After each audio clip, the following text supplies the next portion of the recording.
Se você muda, sua vida muda. Nada muda na nossa vida até que nós mudemos. Se continuar pensando do mesmo jeito, agindo do mesmo jeito e sentindo do mesmo jeito, vai continuar no mesmo lugar e repetidamente esses circuitos no cérebro acabam se tornando fixos.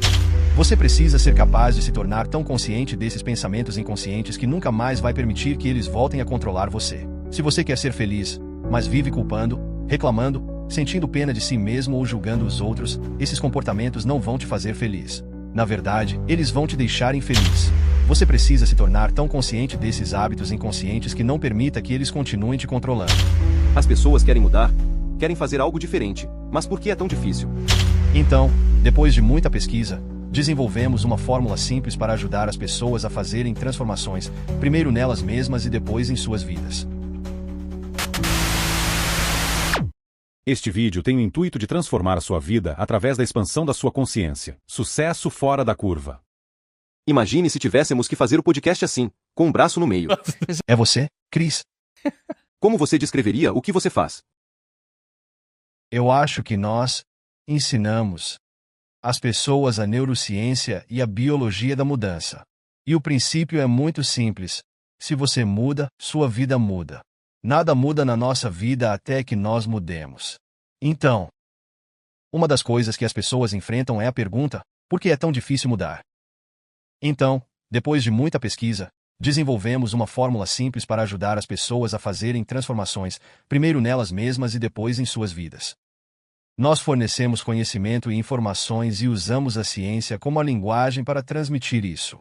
Combinamos física quântica, neurociência, neuroendocrinologia, psiconeuroimunologia, epigenética e eletromagnetismo, ajudando as pessoas a entenderem informações que são filosóficas e teóricas. Quando você aprende novas informações, cria novas conexões no cérebro. Isso é o aprendizado. Mas se você não revisa ou repete, essas conexões se desfazem em poucas horas ou dias. Então, oferecemos cursos e eventos, geralmente de 7 dias, onde você se imerge completamente nesse processo de transformação. Damos às pessoas a informação, que é filosófica, teórica, e elas precisam compreendê-la, estar presentes com ela. Depois, pedimos para elas virarem para alguém e ensinarem o que aprenderam. Células nervosas que disparam juntas se conectam. Com o tempo, você começa a instalar a base neurológica no cérebro, se preparando para a experiência. Quanto mais você entende o que está fazendo e por que está fazendo, mais fácil é o como. Porque você atribui um significado à tarefa e alcança um resultado melhor. Se você não consegue explicar, não está bem fixado no seu cérebro. É muito mais fácil esquecer a informação do que lembrá-la, e isso exige repetição e atenção para construir a base necessária. E, depois que você entende o que e o porquê, criamos as condições no ambiente para dar as instruções adequadas. Quando você aplica, personaliza, demonstra e inicia aquele conhecimento.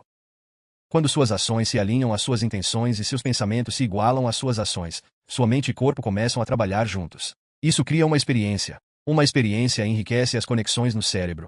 E quando os neurônios se organizam ainda mais em redes, o cérebro gera uma química chamada emoção ou sentimento.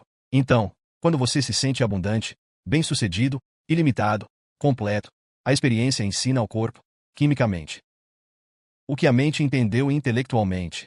A informação deixa de estar apenas no cérebro e passa a estar no corpo. A pessoa incorpora a verdade daquela filosofia. E, de alguma forma, mudanças biológicas acontecem como resultado disso. A questão é, se você conseguiu fazer isso uma vez, deveria ser capaz de repetir a experiência. Então, em um programa de imersão de 7 dias, as pessoas repetem essa experiência várias vezes, neuroquimicamente condicionando a mente e o corpo a trabalharem juntos. Quando você faz algo tantas vezes, que o corpo sabe fazer melhor que a mente consciente, agora isso está dentro de você, você se torna o conhecimento, um programa subconsciente. Isso é quem você é. Ensinamos as pessoas a irem da teoria e filosofia para a aplicação prática, para iniciarem o processo e, finalmente, entenderem profundamente o porquê disso. Estudamos a neurociência e a biologia, trabalhamos com a Universidade da Califórnia em San Diego, publicamos artigos e fazemos pesquisas extensivas para desmistificar o processo. Por que é tão difícil fazer mudanças genuínas em nossas vidas? As pessoas querem mudar, querem fazer algo diferente, mas por que é tão difícil? Acho que a maior dificuldade na mudança é fazer uma escolha diferente. Pense nas resoluções de ano novo. Todo mundo tem clareza sobre sua intenção, o que quer. Mas, se você continuar tomando as mesmas decisões, continuará fazendo as mesmas coisas, criando as mesmas experiências, sentindo as mesmas emoções. E sua biologia, sua neurocircuitaria, sua neuroquímica, seus hormônios e até a expressão dos seus genes permanecerão os mesmos, porque você continua sendo o mesmo. Se continuar pensando do mesmo jeito, agindo do mesmo jeito e sentindo do mesmo jeito, vai continuar no mesmo lugar e repetidamente esses circuitos no cérebro acabam se tornando fixos. E as emoções que são uma resposta a alguém ou algo, ou até mesmo aos seus próprios pensamentos, acabam sendo condicionadas subconscientemente como um programa no corpo. Então, 95% de quem somos, por volta da metade da nossa vida, é um conjunto inconsciente de pensamentos, comportamentos e emoções que estão automaticamente programados na nossa biologia. O primeiro passo para mudar não é pensar positivamente. Você precisa se tornar consciente desses pensamentos inconscientes. Quando você decide fazer uma escolha diferente e isso não parece familiar, surge aquele pensamento que diz: comece amanhã, é muito difícil, faça isso mesmo assim. Ou então, vai, faça a mesma coisa, você não é bom o suficiente, você nunca vai mudar, você é igual aos seus pais, eu falhei da última vez. Você precisa ser capaz de se tornar tão consciente desses pensamentos inconscientes que nunca mais vai permitir que eles voltem a controlar você. E isso é mudança. Você precisa se pegar no momento, observando como você fala e age. Se você quer ser feliz, mas vive culpando, reclamando, sentindo pena de si mesmo ou julgando os outros, esses comportamentos não vão te fazer feliz. Na verdade, eles vão te deixar infeliz. Então, você precisa se tornar tão consciente desses hábitos inconscientes que não permita que eles continuem te controlando. E claro, você também precisa olhar para aquelas emoções que são basicamente resíduos químicos do passado e decidir: essa falta, esse sofrimento, essa dor pertencem ao meu futuro? Esse processo de se tornar tão consciente a ponto de não voltar ao inconsciente é o processo de mudança. Quantas vezes precisamos esquecer até pararmos de esquecer e começarmos a lembrar? Esse é o momento da mudança. A parte difícil da mudança é que, quando você decide fazer uma escolha diferente, prepare-se, vai ser desconfortável. Vai haver incertezas. Você não vai conseguir prever o próximo momento. Vai parecer estranho, fora do comum. Se o corpo foi condicionado a ser a mente, então o cérebro se torna o mestre. O corpo começa a enviar informações de volta para o cérebro, fazendo você pensar um certo pensamento, para que tome a mesma decisão, faça a mesma coisa, porque isso é confortável, é familiar. Você volta para aquele mesmo sentimento de sofrimento e pensa: isso é muito melhor do que a incerteza do desconhecido. Então, passar do velho eu para o novo eu, atravessar esse rio, é literalmente uma morte neurológica, biológica, química, hormonal e genética do velho eu. É como a fênix se incendiando. E a maioria das pessoas prefere se apegar a esse lugar familiar do que correr o risco de explorar a possibilidade. Mas, na verdade, esse vazio, esse vácuo, é o lugar perfeito para criar. Descobrimos que o cérebro muda, mas quando você chega naquele ponto em que acha que não consegue mais continuar e quer desistir, se você ultrapassa esse ponto, entra no desconhecido. O desconhecido sempre foi programado na nossa biologia como um lugar assustador. É um tigre no meio do mato ou apenas uma sombra. O desconhecido se torna um lugar muito assustador quando estamos vivendo em modo de sobrevivência. A maioria das pessoas nunca arrisca explorar essa possibilidade. Mas, se uma pessoa aprende como agir no desconhecido, descobre que não há nada assustador lá. Pode aplicar o mesmo princípio e perguntar: quais pensamentos quero ativar e reforçar no meu cérebro? Uma crença é apenas um pensamento que você repete várias vezes. Então, qual é a voz na minha cabeça que quero programar no meu cérebro como um pensamento ou crença? Quais comportamentos eu vou demonstrar na minha vida? Se eu não quero me comportar desse jeito perto dessa pessoa ou nessa circunstância, e quero agir de forma diferente, preciso ensaiar mentalmente. Fecho os olhos. E fica bem claro sobre como vou responder ou agir nessa situação. O ato de ensaiar mentalmente, literalmente cria circuitos no cérebro. Agora, o seu cérebro começa a parecer que você já fez aquilo. Seu cérebro deixa de ser um registro do passado e passa a ser condicionado e mapeado para o futuro. Assim, você já tem os circuitos no lugar. Então, se continuar praticando, o hardware se torna mais automático, vira um programa de software, e você começa a agir dessa forma e então o maior desafio é: ok, se eu não vou sentir sofrimento, e não vou sentir dor, e não vou sentir julgamento, mas quero sentir gratidão pela minha vida, será que consigo ensinar meu corpo emocionalmente? Como será meu futuro antes que ele aconteça? Uma vez que você começa a condicionar seu corpo a uma emoção elevada, tendemos a perceber que as emoções centradas no coração são as que produzem as mudanças mais dramáticas na nossa biologia. O corpo é tão objetivo que ele realmente não sabe a diferença entre a experiência real da vida que está criando aquela emoção e a emoção que você está criando apenas pelo pensamento. Então, o corpo começa a se elevar de várias maneiras. Continue pensando de forma diferente, continue agindo de forma diferente, continue sentindo de forma diferente. Isso é sua personalidade. E então sua realidade pessoal começa a mudar. As pessoas que atravessam esse rio encontram novas oportunidades, novas experiências, novos eventos que acontecem em suas vidas. É isso que ensinamos. O problema é que, quando as pessoas querem mudança, elas não mudam profundamente o suficiente. Elas pensam, bem, se eu fizer esse novo hábito físico, vou conseguir mudar as coisas. Mas as correntes subjacentes que dirigem aquele comportamento sempre acabam assumindo controle, mesmo que você pare de comer açúcar ou queira ser mais educado com seu parceiro ou se tornar uma pessoa melhor. É muito superficial, na maioria das vezes, quando se tenta mudar. Sim, eu acho que as pessoas, infelizmente, precisam ser levadas ao nível mais baixo às vezes, onde você não está a maior parte do tempo. Quando você está dentro do pote, você não consegue ler o rótulo. Você precisa ficar tão desconfortável que consegue realmente se enxergar. Então, aquela tragédia, aquela crise, aquela doença, o diagnóstico, a perda, precisa ser algo tão severo que você finalmente olha para si mesmo e diz: talvez o problema seja eu. Meu Deus, será que pode ser eu? Mas você se enxerga, meio que através dos olhos de outra pessoa, porque naquele momento você não sente que é você mesmo. Você está tão desconfortável que consegue se ver. Esse conceito é chamado de metacognição. Muitas vezes, as pessoas esperam por essa crise, diagnóstico ou traição para dizer: meu Deus, eu realmente preciso mudar porque estou muito infeliz. Não posso mais culpar aquela pessoa, meu passado ou minha circunstância, porque nada está funcionando aqui. Eu realmente preciso começar a fazer essas mudanças. Quando elas se veem separadas de seu programa, estão se tornando conscientes de seu eu inconsciente. Esse é o primeiro passo para a mudança. Eu digo que você pode aprender e mudar em um estado de dor e sofrimento, o que a maioria das pessoas prefere, ou pode aprender e mudar em um estado de alegria e inspiração. Você poderia ser definido por uma visão do futuro, e você conseguiria se levantar da sua prática matinal realmente acreditando mais no seu futuro do que no seu passado. Então, a partir desse estado elevado, onde você combina uma intenção clara com uma emoção elevada, em vez de estar em um estado limitante, você consegue ficar consciente daquele velho eu. Que época incrível para se estar vivo, porque este é um momento na história onde não basta saber, este é um momento na história para saber como. Eu estou nisso há tempo suficiente, Chris, para saber que, há 20 anos, as pessoas não ouviam isso como ouvem agora. A informação está prontamente disponível e as pessoas estão percebendo: meu Deus, se eu tenho esse sonho, se eu tenho esse objetivo, o quanto eu realmente o quero. E se elas realmente querem? Todos nós já fizemos isso. Sentamos e pensamos: como seria ser super saudável, super rico, super apaixonado, super místico, transcendental?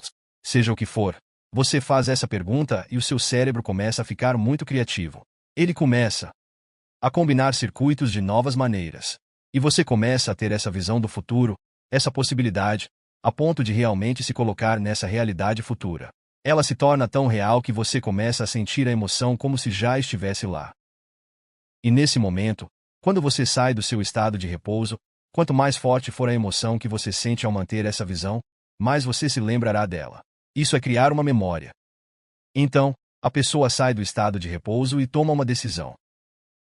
Com tanta firmeza de intenção, que a amplitude dessa decisão carrega um nível de energia que faz com que o corpo responda à mente.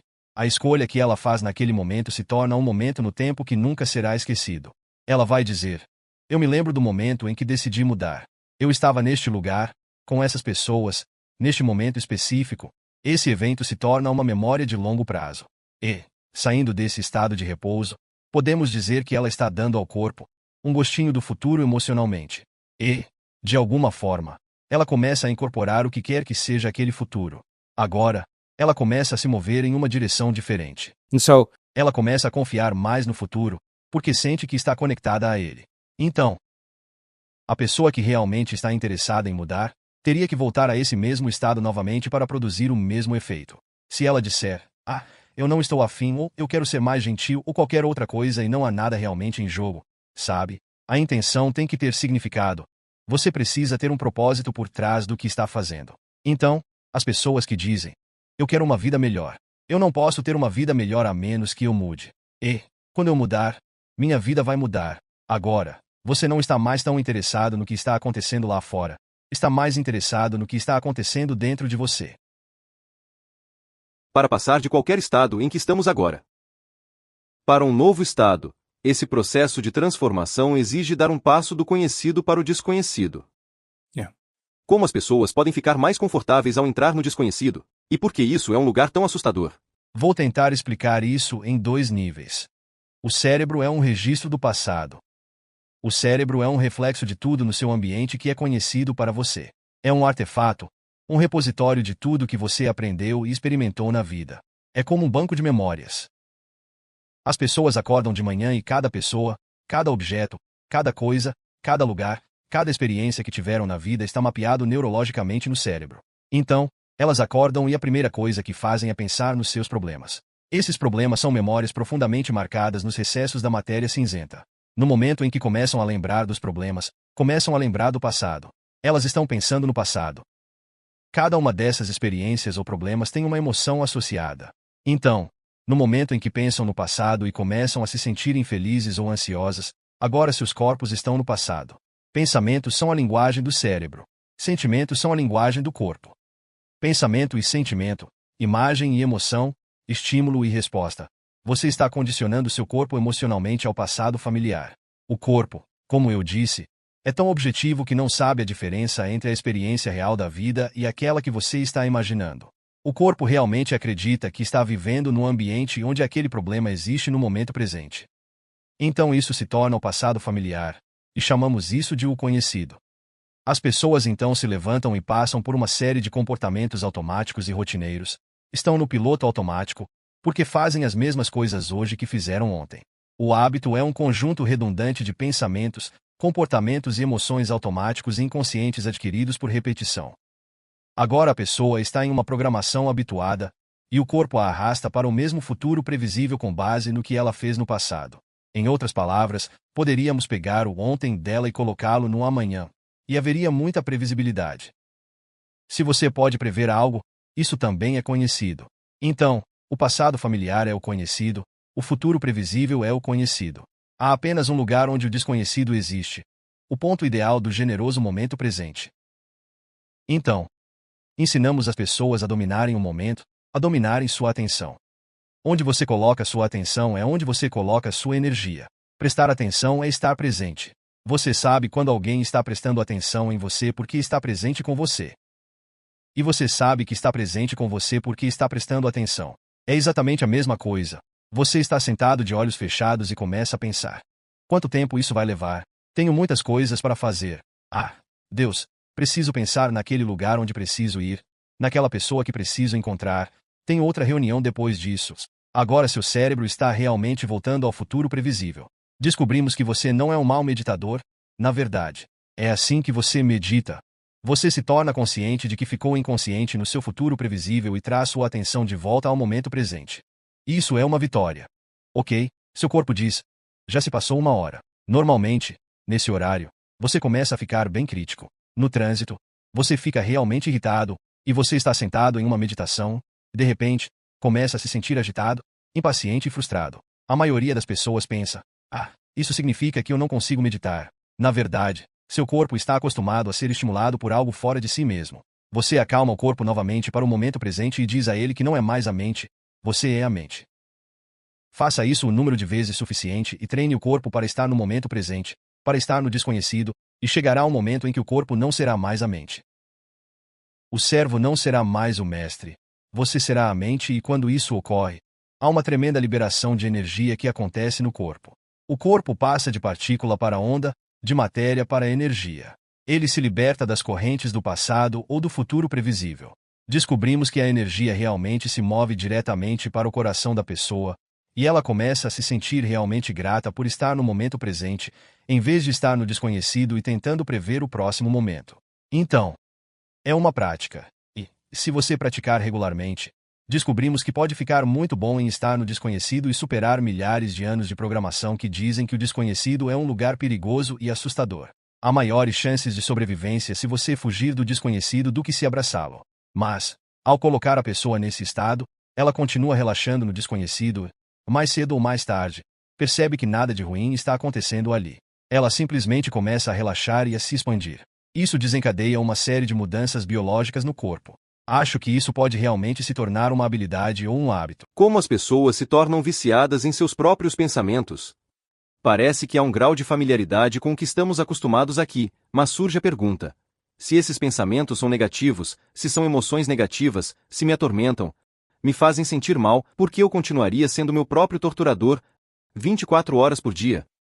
Bem, vício é algo que você pensa, que não consegue parar.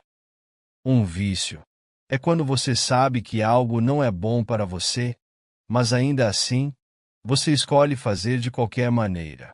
Certo? Então, acontece que viver em estresse é viver em modo de sobrevivência. Quando você percebe uma ameaça, um perigo, ou algo que pode piorar na sua vida, ou quando você não consegue controlar ou prever algo, você ativa o sistema nervoso primitivo chamado luta ou fuga. Esse sistema libera muitos químicos para te deixar alerta, pronto para agir, para te preparar. Mas, se isso acontece em excesso, o rush de adrenalina se torna como uma descarga de energia. É um estímulo, e as pessoas acabam ficando viciadas nesse rush. Elas usam os problemas, as condições, as histórias do passado em suas vidas para reafirmar seu vício naquela emoção. Então, precisam do trabalho ruim, do relacionamento ruim, das condições desafiadoras em suas vidas porque isso faz com que sintam algo. Então, quando você vive em estresse, seu cérebro e corpo saem de homeostase, saem de equilíbrio.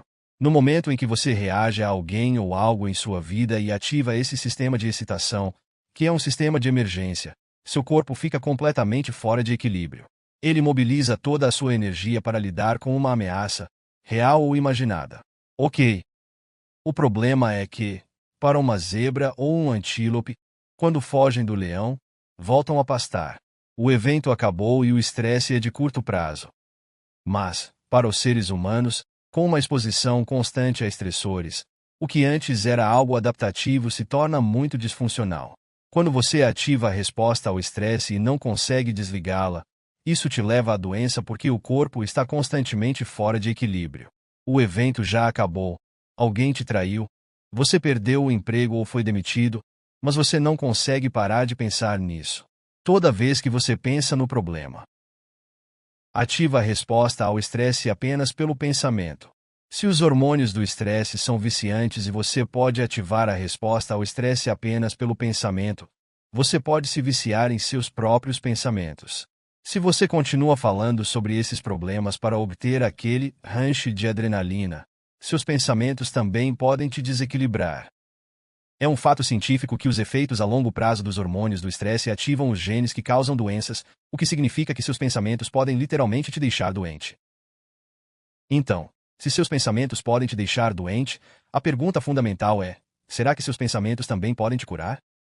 Fale sobre entrar nesse ciclo vicioso. Aqueles ciclos de pensamentos negativos. Sim, toda vez que você tem um pensamento, você produz um químico. Se você tem um pensamento feliz ou pensa em algo positivo, ativa uma rede neurológica no cérebro que dispara em sequência, em padrão, em combinação, sinalizando outra parte do cérebro. O cérebro então produz outro químico, um mensageiro químico que te faz sentir de um certo jeito, enquanto você secreta um certo hormônio. No momento em que você começa a se sentir feliz ou alegre, seu cérebro verifica com seu corpo: Chris, você está se sentindo bem feliz. Então a química influencia você a pensar mais pensamentos maravilhosos, e o ciclo de pensar e sentir e esse pensamento cria o que chamamos de estado de ser, certo? Mas você pode ter pensamentos que te fazem sentir culpa, e isso ativa um conjunto diferente de circuitos no cérebro, que sinalizam um lote diferente de neuropeptídeos, que ativam um centro hormonal diferente para te fazer sentir de outra forma. No momento em que você se sente miserável, no momento em que se sente vítima, no momento em que sente sofrimento, No momento em que sente dor e não consegue pensar além do que está sentindo, o cérebro verifica com o corpo e diz: você está realmente miserável. E ele gera mais pensamentos correspondentes iguais a esse sentimento. Então é pensar e sentir e pensar. Esse ciclo de pensar e pensar cria um estado de ser. Novamente, o pensamento e o sentimento, a imagem e a emoção, o estímulo e a resposta estão condicionando o corpo subconscientemente ao passado. Agora, a pessoa precisa sentir aquela mesma emoção para reafirmar sua identidade. Isso se torna o estado de ser dela. E agora ela age como se estivesse no passado e pensa como se estivesse no passado. De que formas nossas memórias mentem para nós? Wow. Bem, todo mundo tem uma história, certo? And E a maneira como criamos memórias é através das emoções. Então, se você tem um evento na sua vida que é altamente traumático, por exemplo, no momento em que percebe esse evento através dos seus sentidos, a informação química que está voltando para o seu corpo está dizendo para você se alterar. Então, uma vez que você começa a mudar seu estado interno, quanto maior for a mudança no seu estado interno em relação à sua continuidade normal, mais o cérebro congela um quadro e tira um instantâneo. Isso é chamado de memória de longo prazo. Então, a pessoa pensa neurologicamente dentro do circuito dessa experiência e sente dentro dos limites das emoções dessa experiência. Toda vez que revê o evento na sua mente, está produzindo a mesma química no cérebro e no corpo como se o evento estivesse acontecendo. Mais uma vez, o corpo está revivendo o trauma 50 a 100 vezes ao dia. E agora o trauma não está mais no cérebro. O trauma está emocionalmente condicionado no corpo. Certo? Se você perguntar a essa pessoa, por que você está tão amargo? Por que você está tão triste? Por que está tão infeliz? Ela dirá, eu sou assim por causa desse evento que aconteceu comigo há 10 anos. O que ela realmente está dizendo é, depois desse evento, eu mudei e não consegui mudar novamente desde então. Bem, a pesquisa sobre memória diz que, se você perguntar a essa pessoa sobre o relato real da história, 50% dessa história não é mais verdade. Em outras palavras, elas estão aumentando a história, estão exagerando para se justificar, estão piorando a situação, tornando as condições piores. Elas contam a história e a exageram de alguma forma para se desculpar por não mudar. Então, se 50% dessa história nem é verdade, elas estão revivendo uma vida miserável que nem tiveram para reafirmar o vício nesse estado emocional. Aqui está a parte maluca, porque trabalhamos com veteranos e Navy SEALs, e você pode esquecer a memória e superar a emoção. Porque a memória sem a carga emocional é chamada de sabedoria, e agora você não pertence mais ao passado. Está pronto para criar um novo futuro. As histórias que contamos sobre nosso passado são apenas histórias que contamos quando sentimos essas emoções. Nunca contaríamos essa história quando estivermos sentindo uma emoção diferente. Por quê? Por quê? Por quê? A pessoa está contando o sentimento daquela emoção, e essa emoção é o registro químico da memória. Então elas estão contando a história porque não conseguem pensar além daquele sentimento. Os sentimentos se tornaram um meio de pensar. Mas e se você contasse uma história diferente? É exatamente isso que ensinamos as pessoas a fazerem. Parar de romantizar o passado e começar a romantizar o futuro. Pare de contar a história do seu passado e comece a contar a história do seu futuro. Pare de acreditar no seu passado e comece a acreditar em um novo futuro. E esse processo é um processo de desaprender e reaprender. É literalmente quebrar o hábito de ser você mesmo e reinventar um novo eu. É podar conexões sinápticas. Estão surgindo novas conexões. Não estão disparadas, estão desconectadas. Está religando, é reprogramar. É perder a sua mente e criar uma nova. É liberar emoções armazenadas no corpo e recondicionar o corpo para uma nova mente e uma nova emoção. E o que acontece nessa experiência imersiva, quando fazemos nossos eventos de uma semana, é que levamos a pessoa exatamente ao ponto daquela emoção, em que elas dizem, eu preciso ir embora, isso está muito desconfortável. Nós não queremos que elas apenas resistam ali. Damos algo para elas fazerem.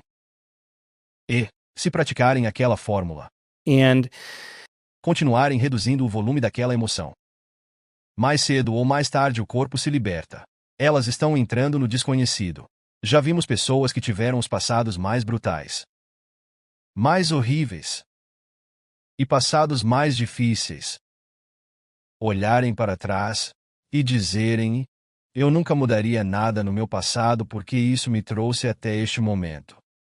E esse é o momento em que o passado deixa de existir. Elas olham para seus traidores, olham para seus abusadores, e veem o propósito, o bem e o significado por trás de tudo aquilo.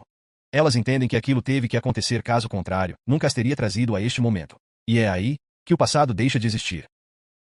Qual é uma das suas histórias favoritas de alguém que esteve preso em um desses ciclos por um tempo? Nossa, há tantas histórias. Acabamos de ter uma mulher no palco em Dallas. Eu vi essa mulher no evento meses antes. Esse evento em Dallas era um acompanhamento avançado, mas ela havia feito o retiro intensivo de 7 dias antes disso. Ela estava em Dallas e eu a vi sentada. Desculpe, foi em Denver. Eu a vi sentada na frente, longe do público, embaixo de uma tela, sabe, nos telões. Ela estava em um lounge, tinha uma cadeira de rodas, um scooter, um tanque de oxigênio e muletas. Ela estava meio que acampada naquela área. Ela tinha cerca de 5 condições de saúde sérias. E, no final, não conseguia nem levantar. Não conseguia nem sair do sofá. Se ela fosse ao banheiro, aquilo acabava com sua energia para o dia todo. Ela vivia comendo apenas 6 tipos de alimentos, tomava todos os tipos de medicações e não conseguia pensar além do que estava sentindo. Então, se você visse uma pessoa assim, pensaria que não há muita esperança para ela. Mas, mesmo assim, ela começou a aprender a informação e começou a praticá-la durante toda a semana. E, no final do evento de 7 dias, estávamos fazendo uma meditação caminhante em grupo, ao ar livre. E eu a vi fora da cadeira de rodas, sorrindo e caminhando. Eles me enviaram o depoimento dela. E eu li tudo. E quando ela estava em Dallas, ela foi ao evento de acompanhamento avançado e a levaram para os bastidores para me contar a história. E ela me contou a história. E foi até ela subir no palco que percebi que era a mesma mulher que estava em Denver, porque ela não parecia a mesma pessoa. Ela parecia uma pessoa completamente diferente. Ela não tem mais nenhuma daquelas condições de saúde. Ela está fazendo todas as coisas que fazia antes de tê-las. Ela teve o momento dela, sabe? E, quando ela mudou, a biologia dela mudou. Para muitas pessoas, isso parece fantástico. Parece quase inacreditável. Eu sei que é inacreditável. Realmente é inacreditável. Quero dizer, eu mesmo tenho dificuldade em acreditar em algumas das coisas, nos depoimentos e transformações que presenciamos. Eu assisti a certos depoimentos de pessoas contando sobre mudanças inacreditáveis em suas condições de saúde. Como? Por exemplo, distrofia muscular. Quero dizer, eu nunca vi um caso disso se reverter. Sei que é uma condição degenerativa. E, mesmo assim, esse homem saiu do evento andando, e ele chegou lá em uma cadeira de rodas. Eu assisti ao depoimento dele. Devo ter assistido umas 100 vezes. Eu assisti 100 vezes porque não conseguia acreditar. Eu não conseguia acreditar que esse homem estava de pé.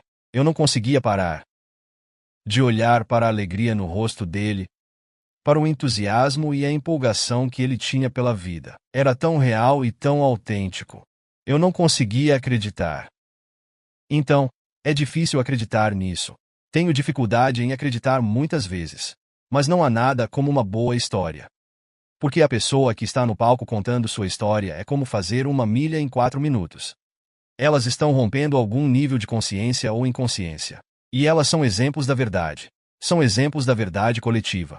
E o coletivo que está ouvindo a história de transformação e vendo que a pessoa não parece vegana, não parece fazer dieta cetogênica, não parece jovem e musculosa, mas parece uma pessoa comum. E essa pessoa está enxergando quando antes era cega, ou está ouvindo quando antes era surda, ou tinha câncer em estágio 4 e não tem mais. Inevitavelmente, alguém na plateia vai olhar para elas e dizer: meu Deus, elas não são diferentes de mim. Se elas podem, eu também posso. E isso agora se torna informação para o coletivo acreditar em um nível maior de possibilidade. E acho que é exatamente assim que isso se torna contagioso. Saúde e bem-estar se tornam tão contagiosos quanto doenças. Nós vemos isso o tempo todo nos eventos. Então, sim, é inacreditável, e eu preciso me controlar. Você me pede para escolher uma história e penso. Metade dessas histórias, se eu contasse, a maioria das pessoas não acreditaria porque elas são inacreditáveis. Mas temos muitas dessas histórias. Bem, você tem uma grande equipe de pesquisa que tem coletado, se não me engano, 500 bilhões de dados de diferentes formas. Dado que esses resultados de que você está falando são tão inacreditáveis, você tem que trabalhar ainda mais rigorosamente na ciência para evitar acusações de pseudociência. Nossa, que ótima pergunta! Obrigado por perguntar. A razão pela qual comecei a medir, e já estamos medindo há muito tempo, foi porque, quando vi alguém com esclerose múltipla chegar ao evento em uma cadeira de rodas e sair andando, pensei, precisamos começar a medir. Quero dizer, o que está acontecendo no cérebro dessa pessoa. O que está acontecendo no corpo dela. O que está acontecendo na biologia dela. O que está acontecendo em nível celular. Há algo no sangue dela.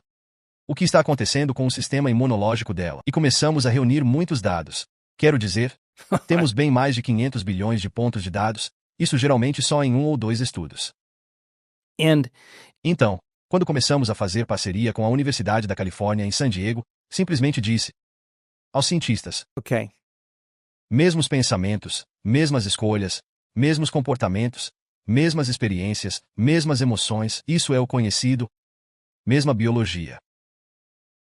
Isso parece certo. Novos pensamentos, novas escolhas, novos comportamentos, novas experiências, novas emoções, nova biologia.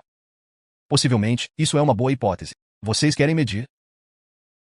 Então, medimos tantas coisas no corpo humano que mostram que você pode mudar seu cérebro para funcionar muito melhor em 4 dias.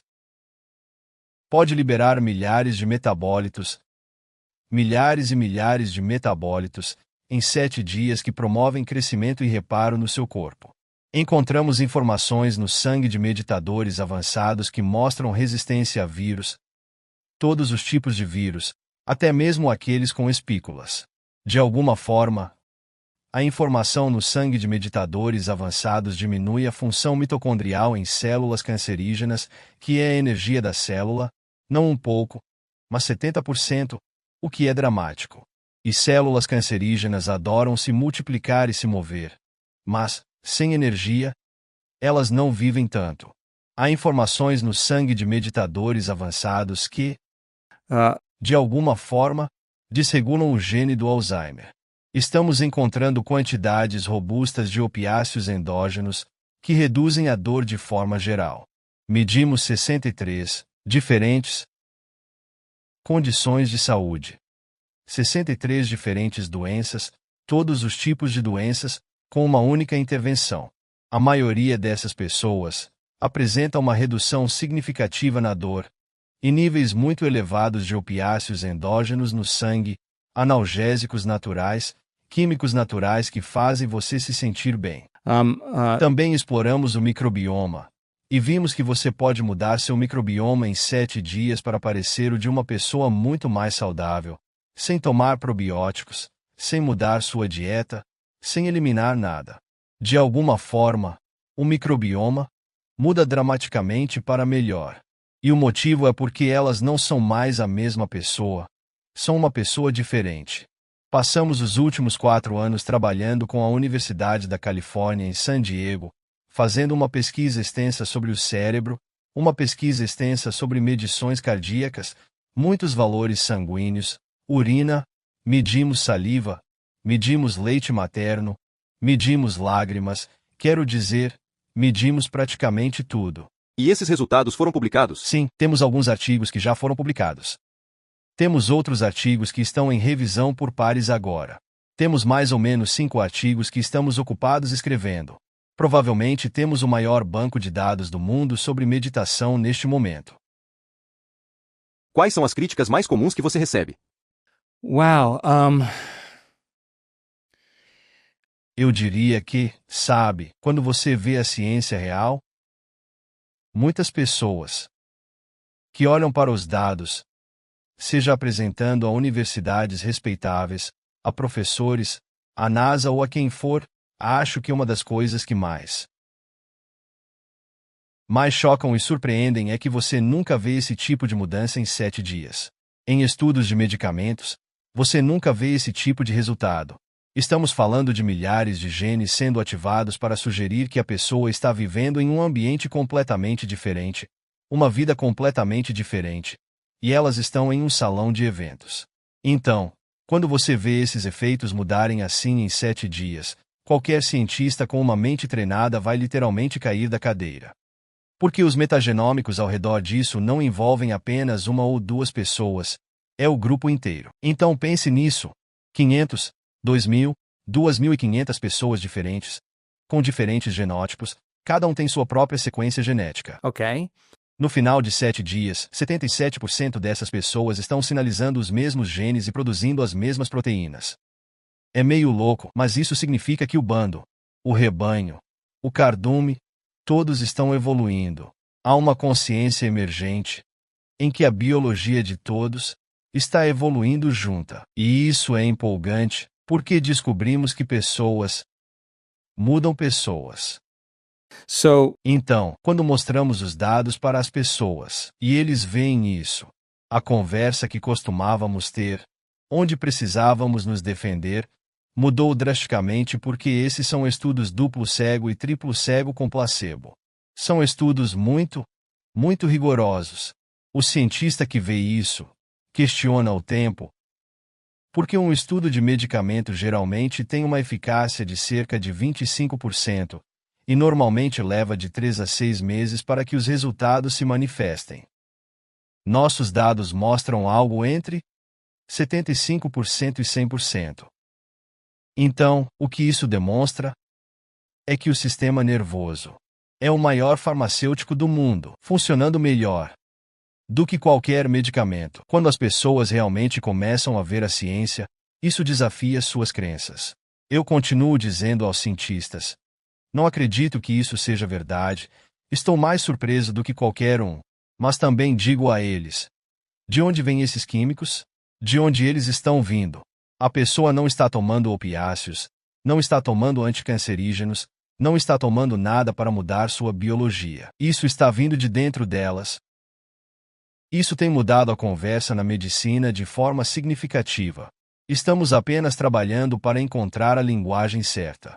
As pessoas que veem os dados ficam muito surpresas e querem saber o que estamos fazendo, o que é uma conversa diferente da que tínhamos no passado. Vocês estão fazendo estudos longitudinais? Vocês estão vendo por quanto tempo os efeitos dessas práticas imersivas duram? As pessoas voltam ao estado anterior assim que saem desse grupo tão energético. O que está acontecendo? Sim, ótima pergunta. Isso é uma das coisas que eu realmente amo nesse trabalho, em termos da nossa comunidade. Não é como se as pessoas dissessem: eu tenho que meditar hoje de manhã. Não é assim na nossa comunidade. A maioria das pessoas que participam de um evento, de uma semana, continua fazendo o trabalho. A maioria delas continua porque a mágica na vida delas começou a acontecer. E por que você iria querer parar de ter esses eventos acontecendo? Então vemos pessoas que se curam. Isso parece meio louco. E temos muitas pessoas que tiveram reversões instantâneas de condições de saúde em uma única meditação, em uma única experiência interna. Há uma excitação que ocorre no sistema nervoso. Elas entram nesses estados elevados de padrões de ondas cerebrais gama. A pessoa está tendo uma experiência interna que é maior do que a traição ou o trauma do passado, e, de alguma forma, há uma melhoria na biologia delas. O eczema desaparece, a miastenia graves desaparece, o Parkinson desaparece, o câncer desaparece, a surdez desaparece, e a pessoa começa a ouvir. A cegueira desaparece, e a pessoa começa a enxergar. É como se a pessoa voltasse com uma melhoria. O que você acha que está acontecendo dentro do corpo? O que está ocorrendo? Deixe-me apenas terminar esse pensamento e depois eu respondo, porque é importante fazer essa pergunta. Essas pessoas que têm essas melhorias biológicas instantâneas, Quando as medimos 3 meses depois, 6 meses depois, 9 meses depois, há uma mudança sustentada. Elas obtiveram a melhoria. Mesmo que elas não continuem praticando. Mesmo que não continuem. Mas elas tiveram uma grande melhoria. Agora, uma certa porcentagem dessas pessoas, que têm uma melhoria assim e depois voltam para uma vida estressante, o Parkinson volta. O câncer volta. Porque elas voltaram à mesma personalidade de antes e estão produzindo a mesma química de antes. Muitas dessas pessoas continuam nesse caminho. Outras, no entanto, se pegam no meio do processo e dizem: se eu mudei esse Parkinson uma vez, agora meu pai está no hospital e eu reagi emocionalmente. Eu posso mudar novamente. Então, há pessoas que passam por esse processo de quebrar o hábito, de ser elas mesmas e se reinventar como outra pessoa.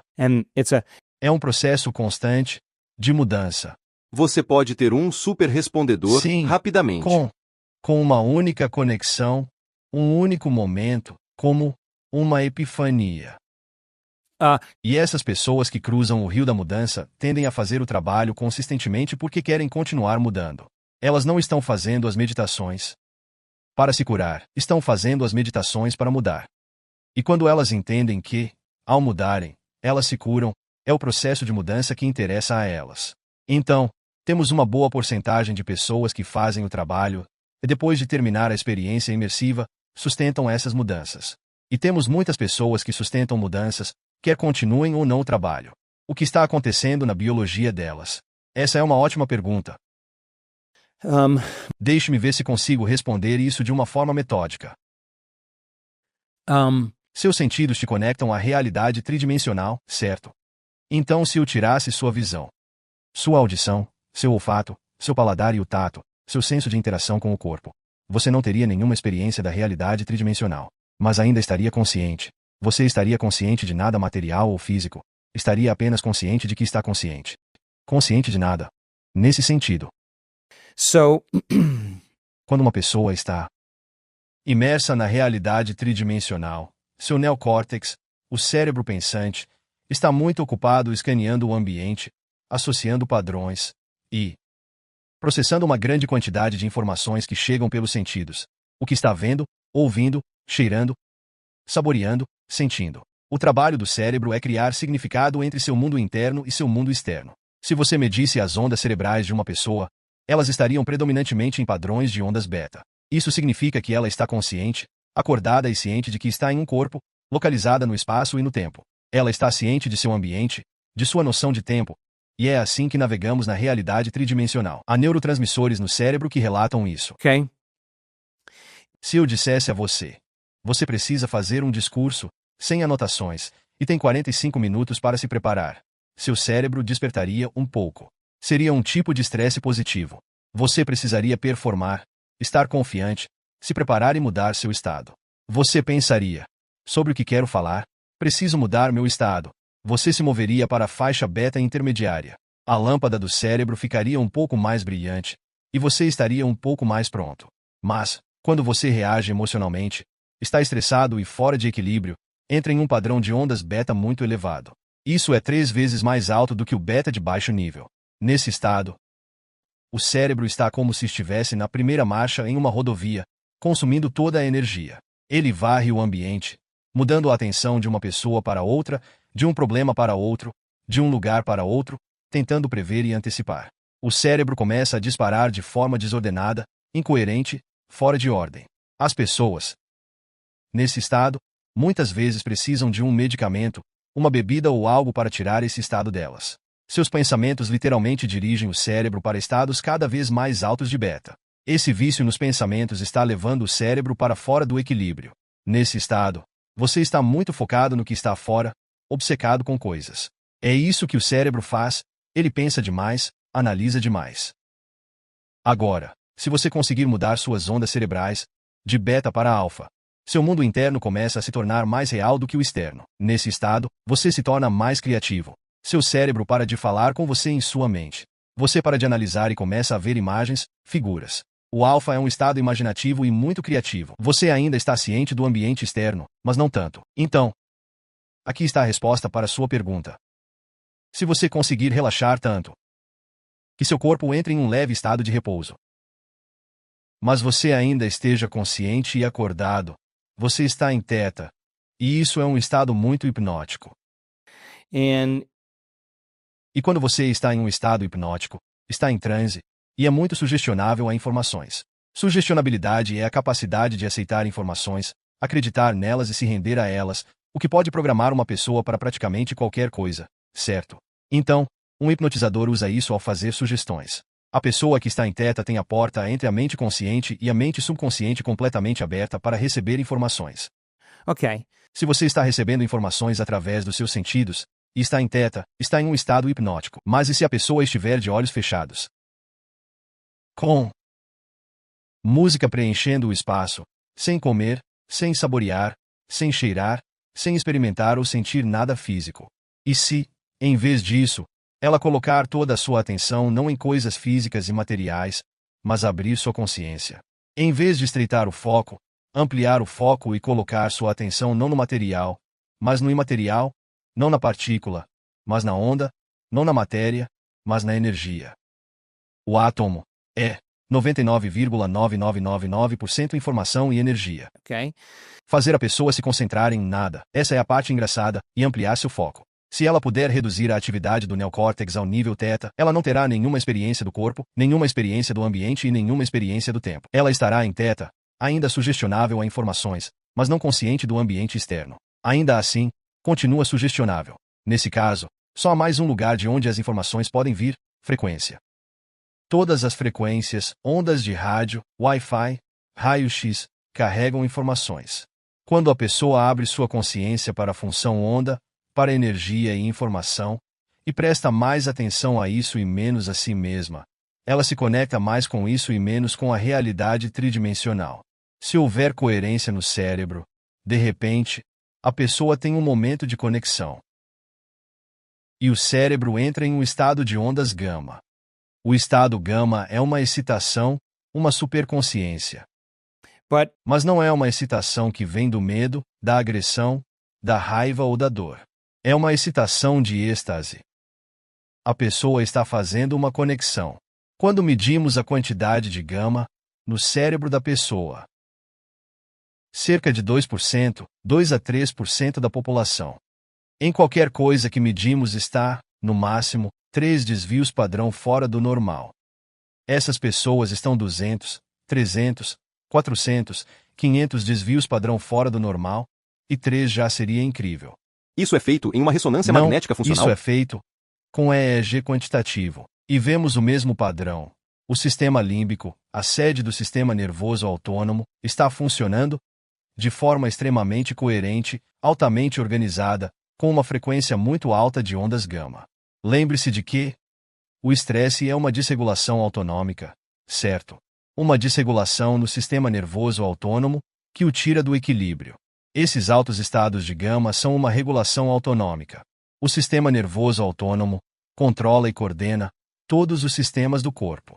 E, se ele está processando energia em uma frequência tão alta, cada célula do corpo está recebendo essa informação. O corpo literalmente aumenta sua energia e frequência. E é nesse momento que você vê a melhoria biológica instantânea no corpo de uma pessoa. Agora podemos prever isso. Quando vemos uma pessoa entrando em um determinado nível de teta, podemos dizer: "Ah, isso vai ser muito bom. Essa pessoa está tendo uma experiência interna muito, muito poderosa."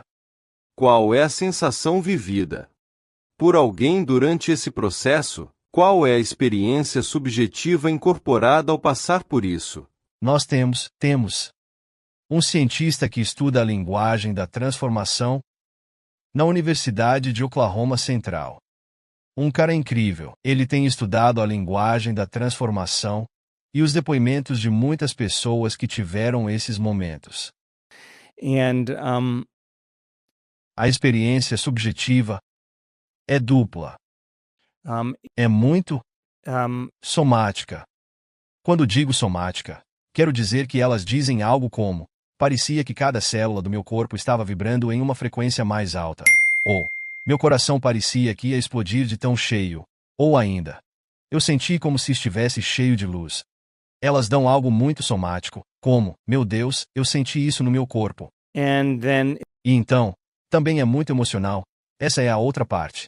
Mas não é emocional do tipo, eu nunca senti amor. É mais como, eu achava que entendia o que era amor. Achava que já tinha sentido amor. Mas eu nunca senti amor assim. Eu me senti tão conectado, tão completo, tão puro. Eu senti que era o sentimento mais familiar e, ao mesmo tempo, mais desconhecido que já tive. Meu Deus, eu esqueci. Eu esqueci que isso estava dentro de mim. E, então, há outro elemento. Depois dessa experiência, elas só conseguem usar metáforas para descrever o desconhecido. Elas dizem: meu coração ligou como um motor. Ou, o topo da minha cabeça explodiu. Havia raios saindo das pontas dos meus dedos. Elas estão tentando explicar, mas dizem, bem, não era exatamente raios, mas parecia assim. Só que era mais como isso. O especialista em linguagem, que está estudando isso, teve seu próprio momento em um evento que fizemos em Marco Island, em setembro passado. Ele se conectou. E eu sentei com ele para conversar. Ele não conseguia encontrar a linguagem. O especialista em O linguagem. especialista em linguagem não conseguia encontrar palavras para explicar o que aconteceu com ele, mas ele estava completamente ligado. Então, há uma excitação que ocorre. Há padrões de ondas cerebrais gama muito elevados. É regulação autonômica. É muito somático. É muito emocional. As pessoas descrevem isso como uma conexão.